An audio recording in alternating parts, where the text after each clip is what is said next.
വയോധികന്റെ കൊലപാതകത്തിൽ ബന്ധുവായ 13കാരി ഉൾപ്പെടെ പ്രായപൂർത്തിയാകാത്ത 4 പ്രതികളെയാണ് പിടികൂടിയിട്ടുള്ളത്. കസ്റ്റഡിയിലെടുത്ത 3 വിദ്യാർത്ഥികൾ കൊല്ലം പരവൂർ സ്വദേശികളാണ്. കൊല നടത്തിയത് മോഷണത്തിനായാണെന്നുള്ള സ്ഥിരീകരണവും പോലീസിന്റെ ഭാഗത്തുണ്ടാകുന്നുണ്ട്. ഐഫോണും ബൈക്കും വാങ്ങാനായിരുന്നു മോഷണമെന്നാണ് പറയുന്നത്.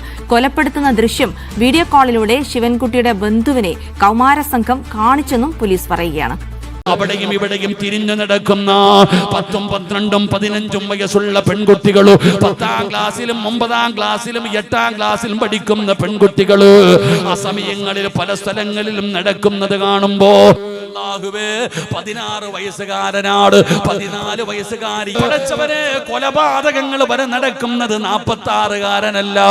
ചെറിയ മക്കളുടെ കഥയാടോ. എന്തൊക്കെ വാർത്തകളാ വായിക്കുന്നത്, എന്തൊക്കെ സങ്കടകരമായ വാർത്തകൾ കാണുന്നില്ല. പോലീസിൽ നിന്ന് ലഭിക്കുന്ന വിവരം ഈ 13കാരിയായ കുട്ടിയുടെ കൊട്ടേഷൻ എന്ന നിലയിലായിരുന്നു മറ്റ് പ്രായപൂർത്തിയാകാത്ത 3 ആൺകുട്ടികൾ ചേർന്ന് കൊല നടത്തിയത്. ആ കഴുത്ത് ഞെരിച്ച് കൊലപ്പെടുത്തുകയായിരുന്നു. കൂടാതെ ഈ 13കാരി അപ്പോൾ സുഹൃത്തിന്റെ വീട്ടിലായിരുന്നു ഉള്ളത് കൊല്ലത്ത്. 13കാരിയെ വീഡിയോ കോളിലൂടെ ഈ കൊലപ്പെടുത്തുന്ന ദൃശ്യങ്ങൾ വീഡിയോ കോളിലൂടെ കാണിച്ചു എന്നതാണ് പോലീസ് പറയുന്നത്. അതോടൊപ്പം ഐഫോണും ബൈക്കും വാങ്ങുന്നതിനായി 13കാരിക്ക് ഐഫോണും മറ്റ് ആൺ കൂട്ടുകാർക്ക് ബൈക്ക് വാങ്ങുന്നതിന് വേണ്ടിയായിരുന്നു ഈ മോഷണം. ആ വീട്ടിൽ നിന്നും 6 പവനോളം സ്വർണം നഷ്ടപ്പെട്ടിരുന്നു.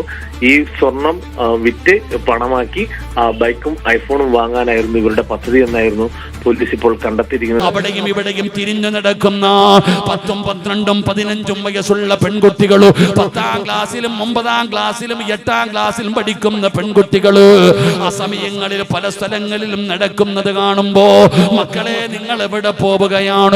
ചോദ്യം ചെയ്യുന്നവരെ കളിയാക്കുന്നവരുണ്ടോ, പരിഹസിക്കുന്നവരുണ്ടോ, അവരെ ഒറ്റപ്പെടുത്തുന്നവരുണ്ടോ? എന്റെ പ്രിയപ്പെട്ടവരെ, ഇന്നും നാളെ രാവിലെ പത്രമെടുത്ത് വായിച്ചു നോക്ക്. 16 വയസ്സുകാരനാട് 14 വയസ്സുകാരി പഠിച്ചവരെ കൊലപാതകങ്ങൾ വരെ നടക്കുന്നത് 46കാരനല്ല. ചെറിയ മക്കളുടെ കഥയാടോ. എന്തൊക്കെ വാർത്തകളാ വായിക്കുന്നത്, എന്തൊക്കെ സങ്കടകരമായ വാർത്തകൾ കാണുന്നില്ല. അതുകൊണ്ട് എന്റെ പ്രിയപ്പെട്ടവരോട് പറയുകയാണ്, ലജ്ജ വേണം സഹോദരാ. എല്ലാത്തിനും ഒരു നാണം വേണമടാ ചെറുപ്പക്കാരാ. ഒരു മാന്യത വേണ്ടേ മോന്? നീ ഒരു മുസ്ലിം അല്ലേടാ, നീ ഒരു മുസ്ലിമല്ലേ ചെറുപ്പക്കാരാ?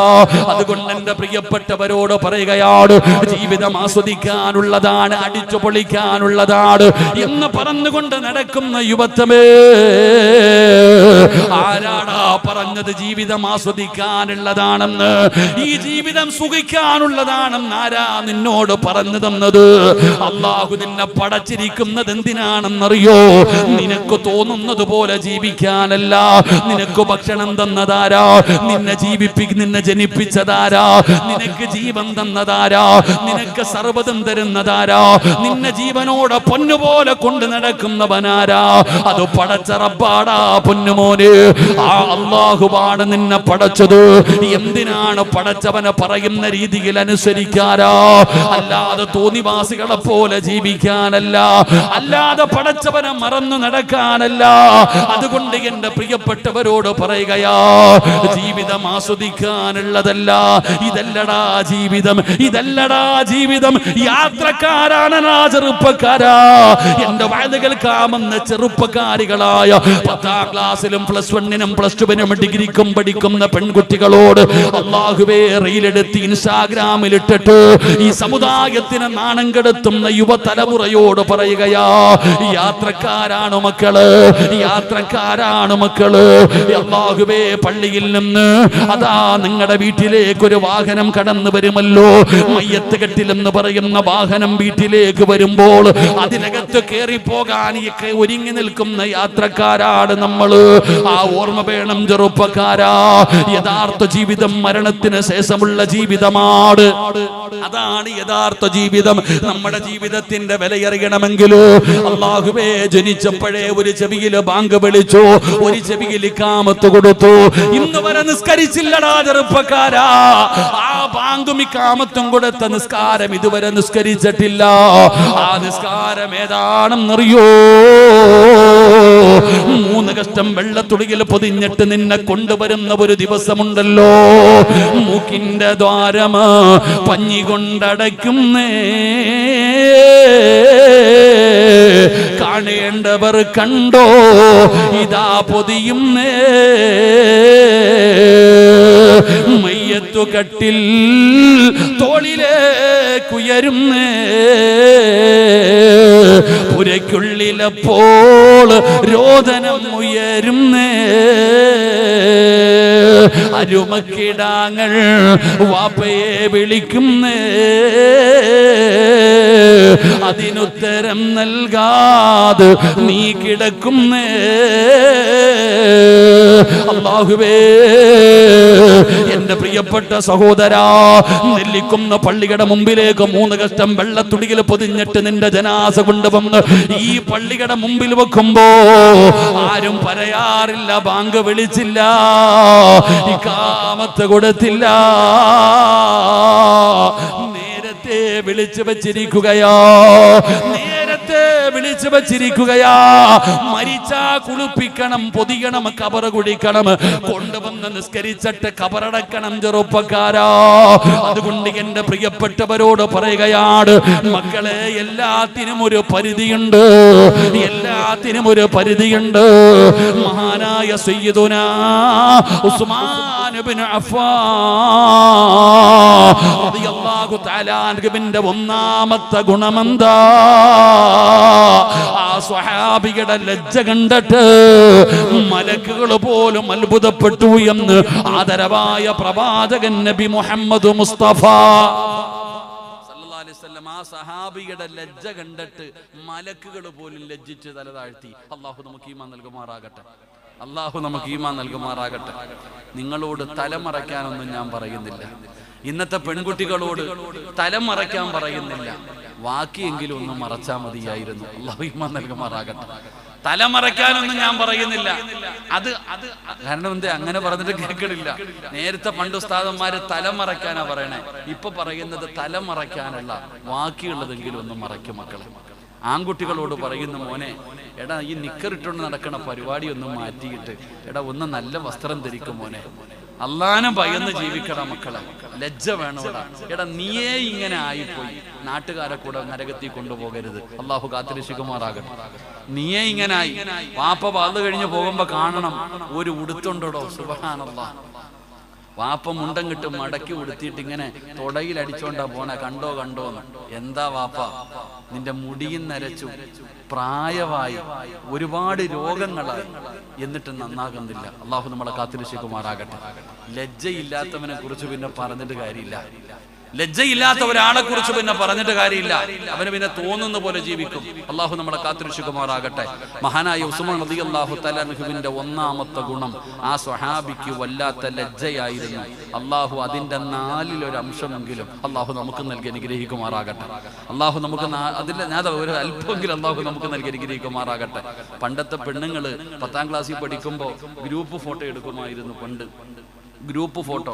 അന്ന് പെണ്ണുങ്ങളിൽ പലരും സ്കൂളിൽ പോകാറില്ല. ചോദിച്ചാൽ പറയും ഫോട്ടോ എടുക്കുന്നത് കാരണം പോകത്തില്ല. എന്നാൽ ഇന്നത്തെ പെണ്ണുങ്ങൾ നോക്കിക്കേ, ആ ഉമ്മ ഇന്നവർ ഉമ്മയായി. അന്ന് 10ാം ക്ലാസ്സിൽ പഠിച്ച താത്ത ഇന്ന് മക്കളെയും കെട്ടിച്ച് കൊച്ചുമക്കളെയും കെട്ടിക്കാൻ പ്രായമായി. പക്ഷെ ഇപ്പോഴോ, ഇന്ന് 10ാം ക്ലാസ്സിൽ പഠിച്ച കുട്ടികൾക്ക് അന്ന് പഠിച്ചവർക്ക് ഇന്ന് ഗ്രൂപ്പുകളുണ്ട്. ഇന്ന് ഗ്രൂപ്പുകളുടെ കാലമാണ്. ഇന്ന് എല്ലാത്തിനും ഗ്രൂപ്പാ. 1985 10ാം ക്ലാസ്സിൽ പഠിച്ചവർക്ക് ഇപ്പൊ വാട്സപ്പ് ഗ്രൂപ്പുണ്ട്. എല്ലാ CC അടഞ്ഞ് തീരാറായി. എല്ലാത്തിനും ആണിനും പെണ്ണിനും CC അടഞ്ഞ് തീരാറായി. 2025 ഏറ്റവും കൂടുതൽ ഒളിച്ചോടിയതും കുടുംബ കലഹങ്ങൾ ഉണ്ടാകാൻ കാരണമായത് ഈ ഗ്രൂപ്പുകളാണ് എന്ന് പഠിപ്പിക്കുക കണക്കുകൾ. അതുകൊണ്ട് എൻ്റെ പ്രിയപ്പെട്ട സഹോദരങ്ങളെ, ലജ്ജയുള്ളവരാകണം. അള്ളാഹു നമുക്ക് ഈമാൻ നൽകുമാറാകട്ടെ. മഹാനായ ഉസ്മാൻ റളിയല്ലാഹു തആല അൻഹുവിന്റെ 2ാമത്തെ ഗുണം, സദഖ കൊടുക്കുന്നതിൽ വല്ലാത്ത ഒരു ലഹരിയായിരുന്നു ആ സഹാബിക്ക്. സദഖ കൊടുക്കുക എന്ന് പറയുന്നത് അള്ളാഹുവിന്റെ ദീനിന് വേണ്ടി കൊടുക്കുക. എന്റെ പ്രിയപ്പെട്ടവരെ, സദഖ കൊടുക്കുക എന്ന് പറയുന്നത് ഒരു വല്ലാത്ത ലഹരിയായി കണ്ടിരുന്നു. എത്ര കൊടുത്താലും മതി വരില്ല, എത്ര വാരിക്കോരി കൊടുത്താലും മതി വരില്ല. മഹാനായ സ്വഹാബിയായ ഉസ്മാൻ റളിയല്ലാഹു തആല അൻഹുവിന്റെ പ്രത്യേകത എന്താ? മുമ്പിൽ വരുന്ന ഒരാളെയും ആ സ്വഹാബി വെറും കൈയോടെ മടക്കാറില്ല. ഒരുപാട് സമ്പത്തുണ്ടായിരുന്ന സ്വഹാബിയാണ്.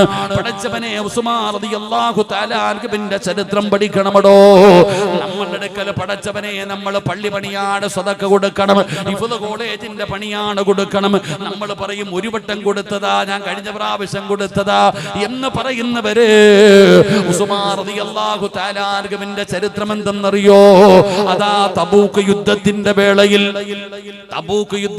വേളയിൽ അല്ലാഹുവിന്റെ പ്രവാചകൻ സ്വല്ലല്ലാഹു അലൈഹി വസല്ലമ തങ്ങൾ സ്വഹാബത്തിനെ വിളിച്ചിട്ട് പറഞ്ഞു, സ്വഹാബാ, അല്ലാഹുവിന്റെ ദീനിനെ സഹായിക്കണം സ്വഹാബാ, അല്ലാഹുവിന്റെ ദീനിനെ സഹായിക്കണം സ്വഹാബാ. ആരാവുള്ളത്? പടച്ചവന്റെ ദീനിനെ സഹായിക്കാൻ ആരാവുള്ളത്? അനയാ റസൂലല്ലാഹ്. ഉസ്മാൻ തങ്ങൾ ചാടി എഴുന്നേൽക്കുകയാണ്. ഒന്നാമനായി ചാടി എഴുന്നേൽക്കുകയാണ്. എന്നിട്ട് പറയുന്നു, മുത്തുനബിയേ, 100 ഒട്ടകവും അതിന്റെ മുകളിൽ വെക്കാനുള്ള കട്ടിലും ഞാൻ തരാ നബിയേ. ഉസ്മാൻ റളിയല്ലാഹു തആല അൻഹുവിന്റെ പ്രത്യേകതയാ. അവിടുന്ന് ആദ്യമായിട്ട് എഴുന്നേറ്റ് നിന്നിട്ട് പറയുകയാണ്, 100 ഒട്ടകവും അതിന്റെ മുകളിലുള്ള കട്ടിലും ഞാൻ തരാ നബിയേ. അല്ലാഹുവിന്റെ റസൂലിന് വല്ലാത്ത സന്തോഷമായടോ. പ്രവാചകൻ ഉസ്മാൻ റളിയല്ലാഹു തആല അൻഹുവിന് വേണ്ടി അവിടുന്ന് ദുആ ചെയ്യുകയാ. സദഖ കൊടുത്താ ദുആ ചെയ്യണമല്ലോ. മറ്റുള്ളവർക്ക് ചെയ്യാൻ അതൊരു മനസ്സുണ്ടാകാനുള്ള കാരണമാകുമല്ലോ. അതുകൊണ്ട് നബി തങ്ങൾ അവിടുന്ന് ദുആ ചെയ്തു. ഉസ്മാൻ റളിയല്ലാഹു തആല അൻഹു 100 ഒട്ടകങ്ങളെയും അതിന്റെ മുകളിൽ വെക്കാനുള്ള കട്ടിലും സദഖ ചെയ്തിരിക്കുകയാണ്. നബി തങ്ങൾ ദുആ ചെയ്തു. എന്നിട്ട് നബി തങ്ങൾ ചോദിച്ചു, ഇനി ആരാ സഹാബാ? അല്ലാഹുവിന്റെ ദീനിനെ സഹായിക്കാൻ ആരാ ഉള്ളത്? അതാ അനയാ റസൂലല്ലാഹ്. ഉസ്മാൻ തങ്ങൾ രണ്ടാമതും എഴുന്നേൽക്കുകയാണ്. നബിയേ, 200 ഒട്ടകങ്ങളെ ഞാൻ തരാ നബിയേ, 200 ഒട്ടകങ്ങളെ ഞാൻ തരാ നബിയേ. ആദ്യം 100 കൊടുത്തതെങ്കിൽ, 100 ഒട്ടകക്കട്ടിലാണ് കൊടുത്തതെങ്കിൽ, രണ്ടാമത് ഉസ്മാൻ തങ്ങൾ പറയുന്നു, 200 ഒട്ടകങ്ങളെ ഞാൻ തരാ നബിയേ. നബി തങ്ങൾ അവിടുന്ന് ദുആ ചെയ്തു. എന്നിട്ട് നബി തങ്ങൾ മൂന്നാമത് ചോദിക്കുന്നു, ആരാ സ്വഹാബാ? അല്ലാഹുവിന്റെ ദീനിനെ സഹായിക്കാൻ, അല്ലാഹുവിന്റെ ദീനിനെ സഹായിക്കാൻ ഇനി ആരാണുള്ളതെന്ന് ചോദിക്കുമ്പോ, അനയാ റസൂലല്ലാഹ്. ഉസ്മാൻ തങ്ങൾ മൂന്നാമത് എഴുന്നേൽക്കുകയാണ്. നബിയേ, 300 ഒട്ടകങ്ങളെ ഞാൻ തരാ നബിയേ. ആദ്യം 100 പറഞ്ഞത്, പിന്നെ 200 പറഞ്ഞത്, പിന്നെ 300 പറയുന്നത്. അല്ലാഹുവിന്റെ പ്രവാചകൻ അവിടുന്ന് ദുആ ചെയ്യുകയാണ്. അല്ലാഹുവിന്റെ റസൂൽ അവിടുന്ന് ദുആ ചെയ്തു.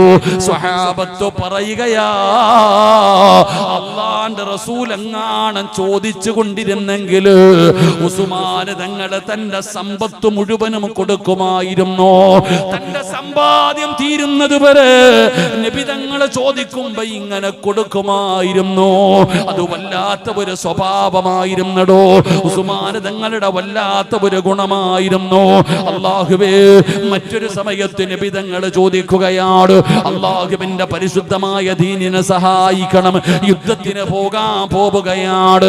സ്വഹാബത്തിനെ വിളിച്ചു കൂട്ടി മസ്ജിദുൻ നബവിയിൽ നിന്നുകൊണ്ട് പ്രവാചകൻ അവിടുന്ന് ചോദിക്കുമ്പോ, മഹാനായ സയ്യിദുനാ ഉസ്മാൻ ഇബ്നു അഫ്ഫാൻ റളിയല്ലാഹു തആല അൻഹു എഴുന്നേറ്റ് നിന്നിട്ട് പറയുകയാണ്, യാ റസൂലല്ലാഹ്, 950 ഒട്ടകങ്ങളെ ഞാൻ തരാ നബിയേ.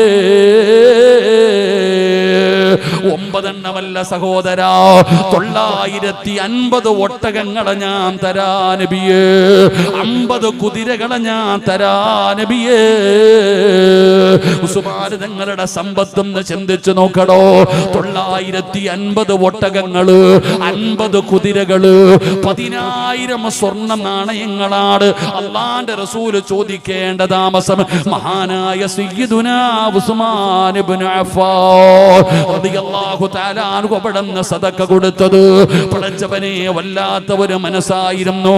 നമ്മളൊക്കെ മദീനത്ത് പോകാറുണ്ടല്ലോ, ഒരുപാട് തോട്ടങ്ങൾ കാണാറുണ്ടല്ലോ.